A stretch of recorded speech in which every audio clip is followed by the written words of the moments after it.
The recent government restrictions on NGOs, please explain how will it change India's geopolitical scenario in the coming years? I am not quite sure of what exactly the details are of various restrictions on NGOs. I think there would be some FCRA restrictions, etc. FCRA is the Foreign Currency Regulation Act. And the thing is this. Okay, let's look into what an NGO is. What's an NGO?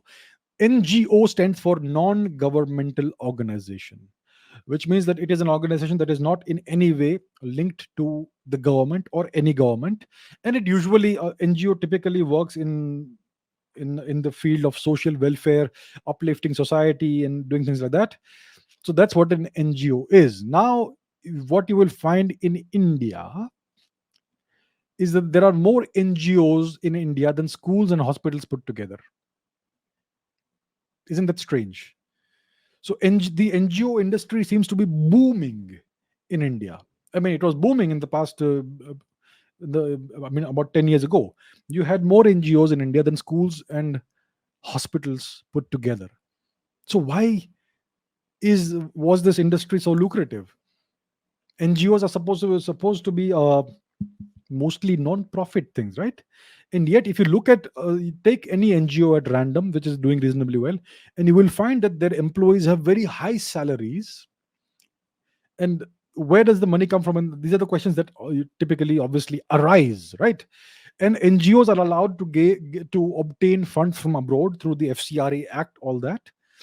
And the thing is that if you trace back the kind of funding that some NGOs receive, you will find that they are linked to very dubious organizations from abroad. Many of these organizations that are funding Indian NGOs have links to foreign governments. All right. So this term NGO, non-governmental organization, even though it's technically a NGO, it many of these NGOs are basically nothing more than agents of foreign governments. And what we find that there are lots of NGOs that go to the Indian judiciary, start these they file PILs, public interest litigations that are taken seriously by the judiciary, and they are able to influence public policy in India. So NGOs, Indian NGOs, that are more or less puppets of certain foreign powers and forces, are dictating and influencing public policy and government policy inside India. So these NGOs have become a means of exerting foreign interference in India's internal affairs.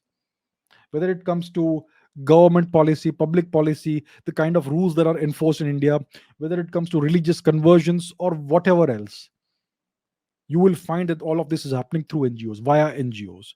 So the term NGO is a misnomer.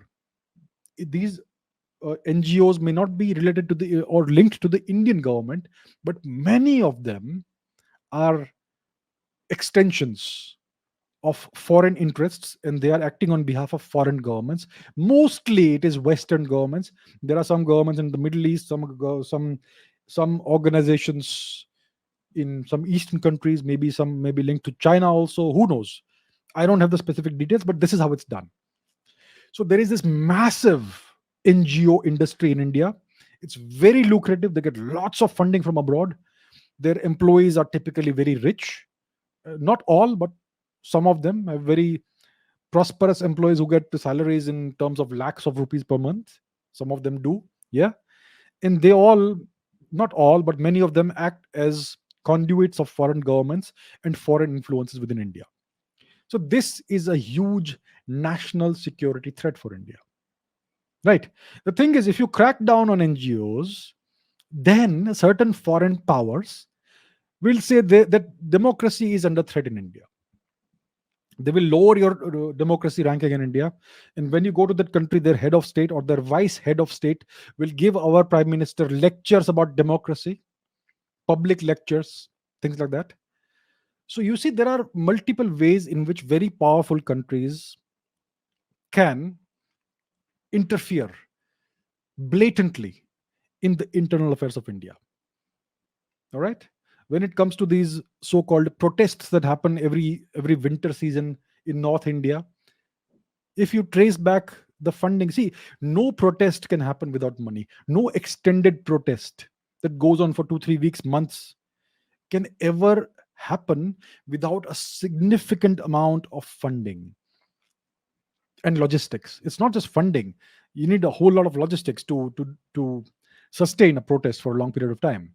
And where does all this expertise come from? It comes from NGOs, certain NGOs, I would imagine, which are linked to certain foreign governments. So that's how there is this foreign interference that's happening in India's internal affairs. So that is the reason why the government will have its eyes on the NGOs. I heard recently that there was some restrictions that were made, that were placed on certain NGOs. The thing is, that is problematic, because if you place too many restrictions, then these foreign powers, they will complain, and they will say that India is sliding down under the in the democracy index. India is no longer a democracy; it's an autocracy. It's a fascist nation. It is a dictatorship. I mean, this is what the Western media keeps saying day in and day out. And the moment you do this, there will be more of that happening. So, so if India is placing some restrictions on NGOs, it will be because of this only. Now, I would wish that there should be a law that is passed in India, that no NGO is allowed to operate if it receives funds from abroad. Right? That's how it should be. There should also be a law that says no political party should be allowed to receive funds from abroad, because all of that is nothing but interference, foreign interference in India's internal affairs. As of today, India is most likely not in a position to pass such a law because of pressure from outside countries. So that's where we are today. So that is a little about the restrictions on NGOs and what NGOs how are and what they actually represent.